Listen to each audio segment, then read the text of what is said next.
Mayawati, the lady who was the face of biggest Dalit revolution, biggest Dalit mobilization in our country. As we go deeper into this quest for 2024 Lok Sabha elections, the question which is being raised the most is, what is Mayawati up to? Why is it that Mayawati is making headlines one day for either dropping candidates, changing her candidates in the state of Uttar Pradesh? And why is it that Mayawati's story is now climaxing with she deciding to drop her own nephew Akash, who had barely addressed a few rallies, who had just about started to take clear-cut positions in terms of where the BSP stands in the critical state of Uttar Pradesh. हाथी कभी झुकेगा नहीं, ना ये कभी रुकेगा। आने वाले लोकसभा चुनाव में बता दीजिए इन्हें कि यहाँ पर किसका राज चलता है। हमारे बहुजन समाज के लोग ना कभी झुके हैं, ना कभी झुकेंगे, हमेशा आगे बढ़ते चलेंगे। On this episode of Rest of the Story, we'll look at the story of Mayawati.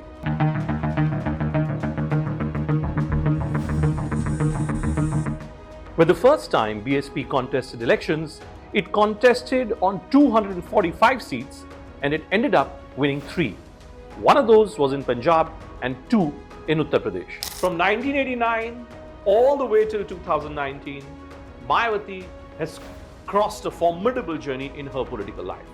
Her best performance came in 2004 when she contested on a total of 435 Lok Sabha seats and she ended up winning 19. Why is Mayawati important today? Well, let's look at the moves which are being made by her now in 2024. Which are those areas where she has decided to change her candidates after the BJP had given their nominees and the Samajwadi Party, with whom Mayawati was in an alliance earlier. The Samajwadi Party puts up a candidate of a particular community, and what does Mayawati do? She decides to put in a candidate of the same community. How is the story unfolding? Let's look at Jaunpur, for instance, in eastern UP. Just 30-35 kilometers away from Babatpur airport. The same airport where you land to go to Narendra Modi's constituency of Varanasi is the same airport where you land if you have to go to Jaunpur. This is the Bahubali territory. From Dhananjay Singh, at one point of time, who was with the BSP, was an MP, has been an independent as well in the past.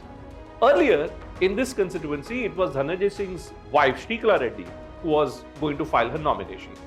Dhananjay Singh was in jail. Now what happens? The story changes.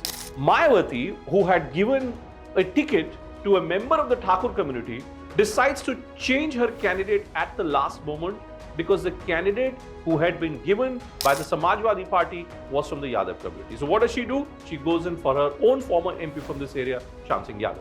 You look at Basti, another territory where Mayawati decided to bring in a Kurmi leader simply because the candidate on the other side, in the opposition camp, not in the BJP camp, was also from the same caste. So do we read that the moves which are being made by Mayawati today are being made specifically with the objective of helping the cause of the Bharatiya Janata Party? From Azamgarh to Firozabad to Amethi, Mayawati has followed exactly the same playbook which has been used in Jaunpur.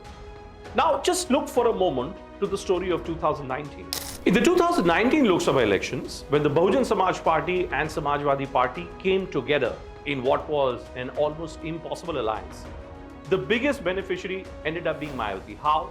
She managed to get 10 Lok Sabha seats against a total vote polled in her favor of 19.4%. The Samajwadi Party on the other side got restricted only to 5 at a vote base of 18.1% in its own favor. As the election became a bipolar one between the BJP on one side and this formidable coalition of the SP and BSP on the other, it was Mayawati who once again made an attempt to somehow find her political feet. In 2024, she's not a part of any alliance. She's not campaigning aggressively.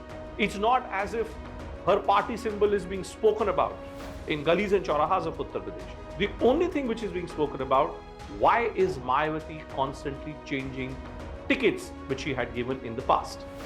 It's not as if that Mayawati hasn't faced controversies in the past. In 2002, when she was in alliance with the Bharatiya Janata Party, the alliance collapsed because of the then famous Taj Corridor scam.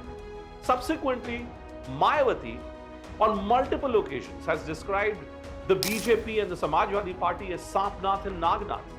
Today, the reality is that the same parties who were described by her as two chief villains are two parties with whom she has been in an alliance on multiple occasions.